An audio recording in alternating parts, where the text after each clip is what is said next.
موضوعات میں انہوں نے ایک بہت اچھا گلدستہ یہاں اکٹھا کیا ہے ماشاءاللہ.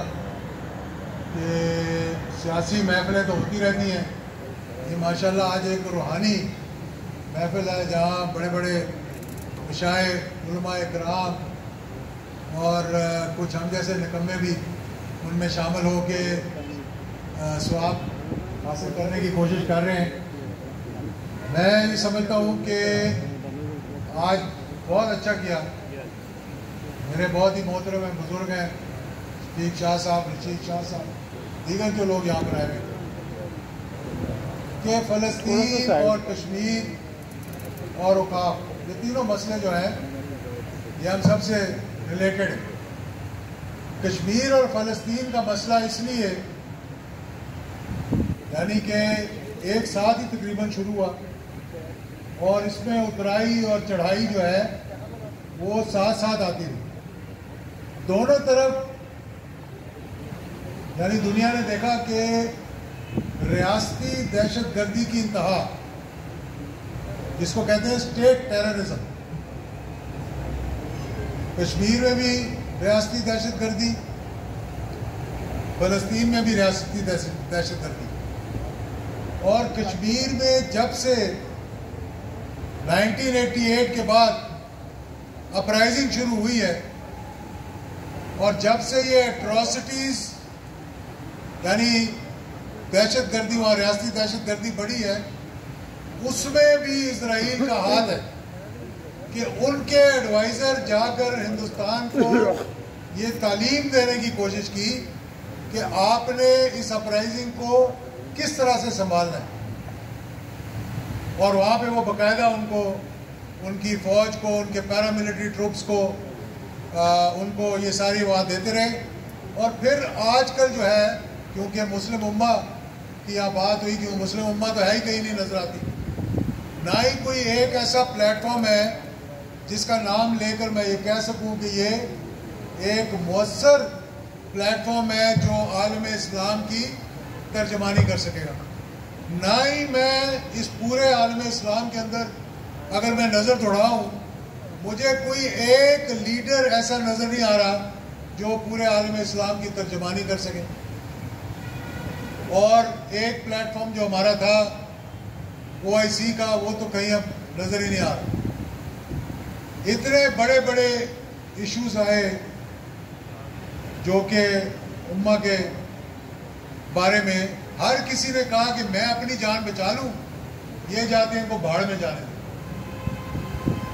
ہم نے اپنی آنکھوں کے سامنے عراق سے یہ معاملہ شروع ہوتے ہوئے دیکھا. جھوٹ بولا گیا دنیا کو کہ یہاں ویپنز آف ماس ڈسٹرکشن ہے. پوری امت نے کہا جی کہ مارو ان کو، سوائے ایک آدھے ملک کے جو ہمیشہ سٹینڈ لیتے ہیں. ہر کسی نے کہا جی مارو مارو مارو، یہ تو کیمیکل ویپنز آ گئے، یہ وہ آ گیا، فلانا آ گیا. اس کے بعد لیبیا کی باری آ گئی. ایسے سٹوری بلڈ کی گئی کہ ان کو مارو. اب تو سارے جو ممالک ہیں وہ سارے اکٹھے ہو گئے. پھر اس کے بعد یمن کی باری آ گئی اور سارے تماشا دیکھتے رہے، کوئی آدھے ادھر ہو گئے، آدھے ادھر ہو گئے. پھر سیریا کی باری آ گئی، لبنان کی باری آ گئی. تو ہم بیٹھ کر یہ تماشا دیکھتے رہے اور وہ کبوتر کی طرح جو بلی کو دیکھ کر آنکھیں بند کر لیتا ہے، ایک وہ رویہ ہم نے اختیار کیا. اور دوسرا یہ کیا جی کہ ہمارا کیا جا رہا ہے، پاکستان محفوظ ہے، ان کو مرنے دو. یہاں پر کھڑے ہو کر کسی نے یہ نہیں کہا. ہم بھی آج مذمت ہی کر سکتے، ہم نے اور کیا کرنا.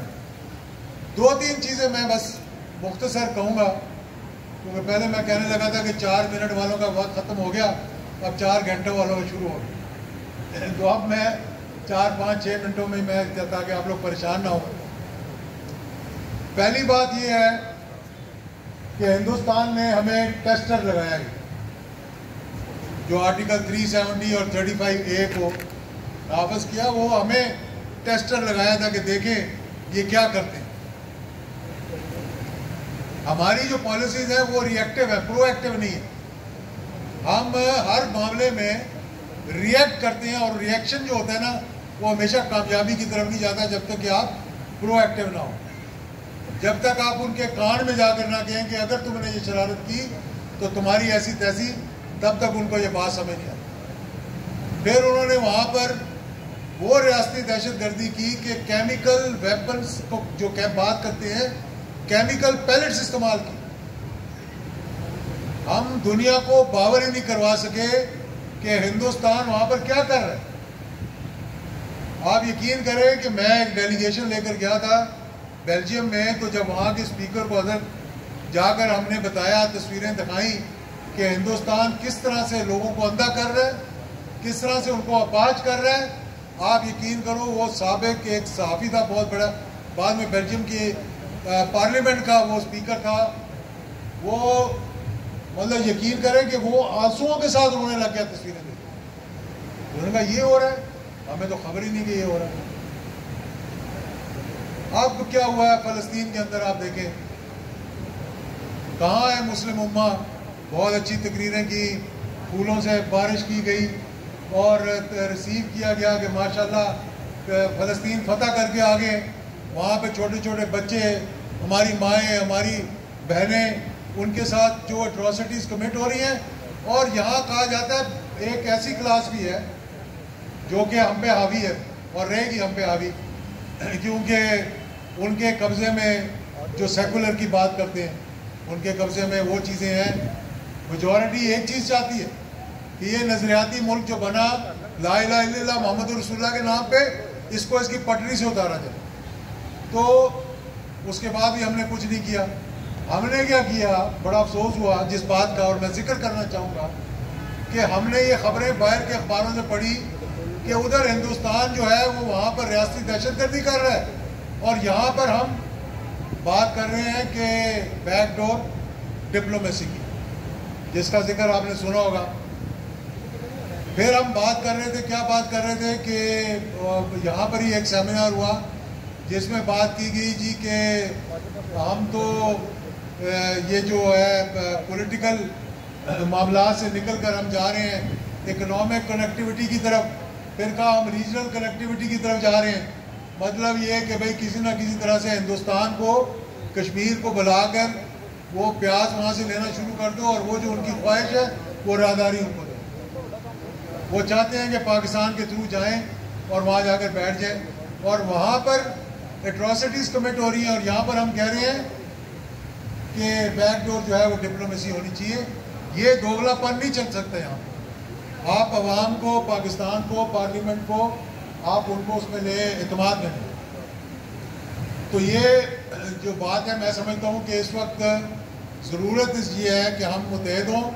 پاکستان اللہ کے فضل و کرم سے میں سمجھتا ہوں کہ اپنے لیے تو ناقابل تصویر ہے کہ ایک ایٹمی قوت ہے، لیکن ہم پر بھی ایک جو 5th جنریشن وارفیئر کہہ لیں، دو چیزیں اس کے اندر کی جا رہی ہیں، جس کی کوشش کی جا رہی ہے، جس میں کہ ہم نے اپنے آپ کو بچانا ہے۔ ایک یہ کہ جب دیکھا کہ ہم پاکستان کو کمزور نہیں کر سکتے، ہم نے دہشت گردی کروا کر 80,000 لوگوں کو یہاں شہید کر دیا، یہ ملک پھر بھی اپنے پیروں پہ اکٹھا ہو گیا۔ ایک 5th جنریشن وارفیئر کا حصہ یہ ہے کہ ہم آپس میں فرقہ واریت یہاں پہ پھیلا دیں، ان کے ایسے ایشو سامنے لے آئیں جس سے کہ یہ آپس میں دست و گریبان ہو جائیں، اور دوسرا یہ کہ ان کی فوج کو متنازع بنا دیا جائے۔ جب آپ فوج کو متنازع بنا دیں گے، جو کہ کوشش کی جا رہی ہے، اگر کل کی کچھ تقریریں آپ نے ہمارے معتبر شخصیات جو کہ روز شام کو بیٹھ کر ہمیں تقریباً 7 بجے سے رات 12 بجے تک درس دیتے ہیں، جو انہوں نے وہاں واقعات بکی، کتنے لوگوں نے اس کا جواب دیا؟ مطلب کہ اگر پلیٹ فارم ان کے پاس ہے تو وہ جس کی ایسی تیسی پھیر دیں، وہ کچھ نہیں کہہ سکتے۔ میں تو شکر ہے کہ یہاں سے شروع ہوئے موجودہ ہماری قیادت سے، اور پھر وہ ریٹائرڈ کے پیچھے چلے گئے، اور پھر ایوب خان تک چلے گئے۔ معلوم نہیں تھوڑا ضیاء الحق شہید کو تھوڑا بیچ میں سے چھوڑ دیا، ورنہ کوئی پتہ نہیں تھا کہ بھائی ان کو بھی لپیٹ جاتے ہیں۔ تو یہ ہے کہ جو ادارے محترم ہیں، جس کی آپ عزت کرتے ہیں، ان کو متنازع بنا دو، تو تو پاکستان جو ہے وہ کمزور ہو جائے گا اپنے آپ. پھر یہ جو آخری بات کی گئی ہے اوقاف کے بارے میں کہ یہ جو سارا معاملہ ہے یہ FATF کے ذریعے ہو. بہت سی ایسی چیزیں ہیں جو ہمیں معلوم نہیں ہوتی کہ یہ کہاں سے رہی ہیں. میں جب وزیر مذہبی امور تھا اس وقت بھی اسی قسم کے دباؤ آ رہے تھے کہ ایجوکیشن بورڈ بناؤ, تعلیم ان کی ٹھیک نہیں ہے, ان کو تعلیم یہ دہشت گردی کرتے ہیں.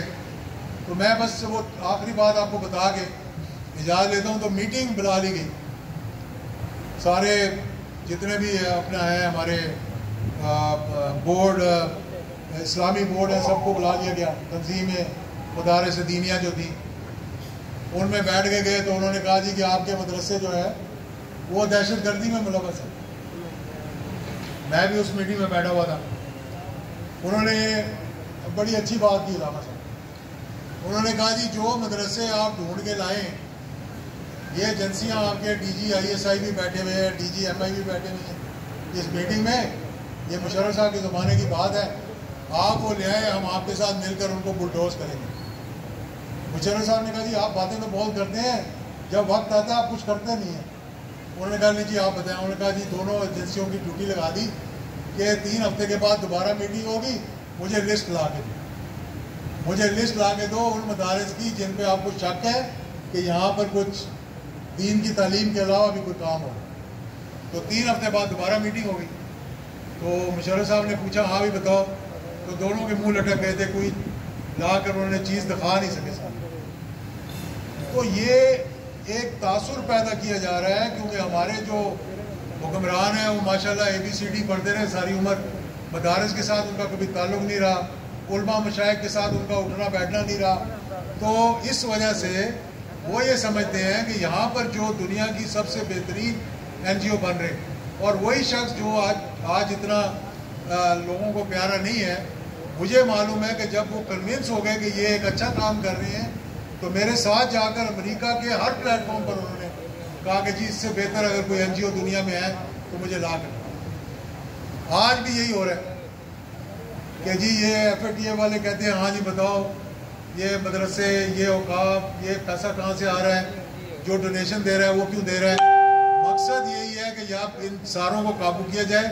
باہر سے یہ احکامات آتے ہیں کہ جی ہمیں پھر آپ بتائیں کہ یہ پیسے کہاں سے آ رہے ہیں, اور پھر اگر میرے جیسا کوئی گناہگار جا کے 10 روپے دے بھی دے گا تو مجھ سے آگے پوچھیں گے ہاں بتا یہ منی ٹریل کہاں ہے تیری.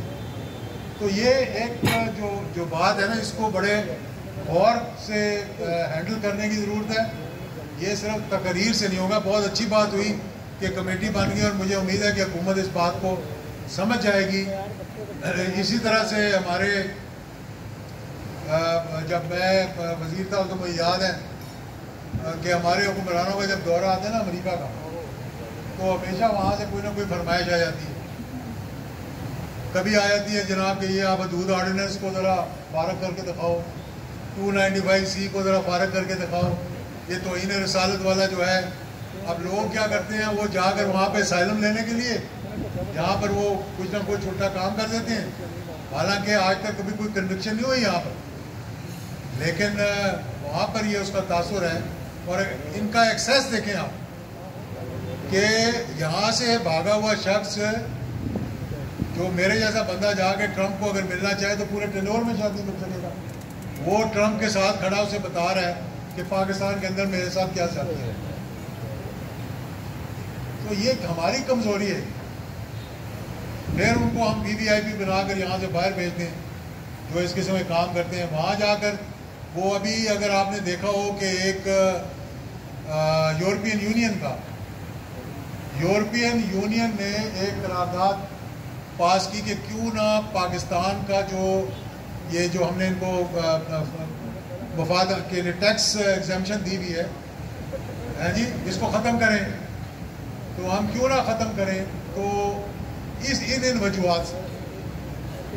اور یہ کہا گیا اس کے اندر کہ اور 608 سے زیادہ ممالک, 640 ممالک نے پاکستان کے خلاف اس قرارداد کے حق میں دیا, اور 8 ممالک صرف ایسے تھے جنہوں نے قرارداد کے مخالف اور پاکستان کے حق میں ووٹ دیا.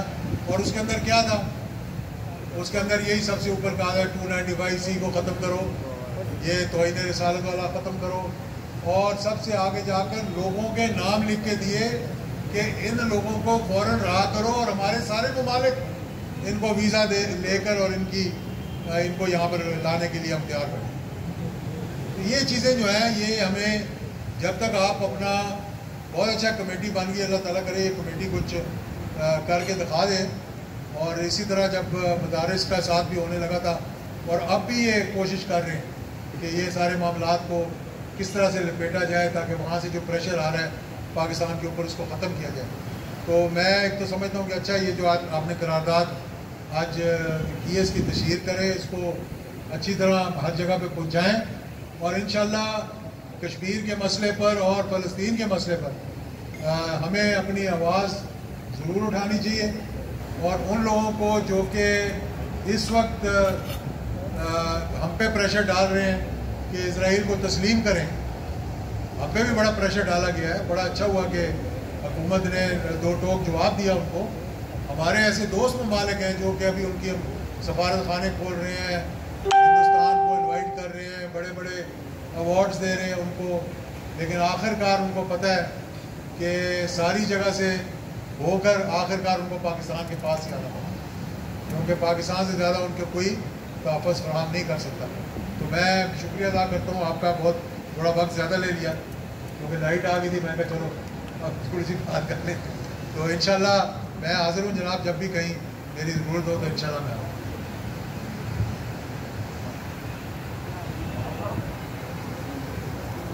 بہت شکریہ جناب محمد اعجاز الحق صاحب، آپ چونکہ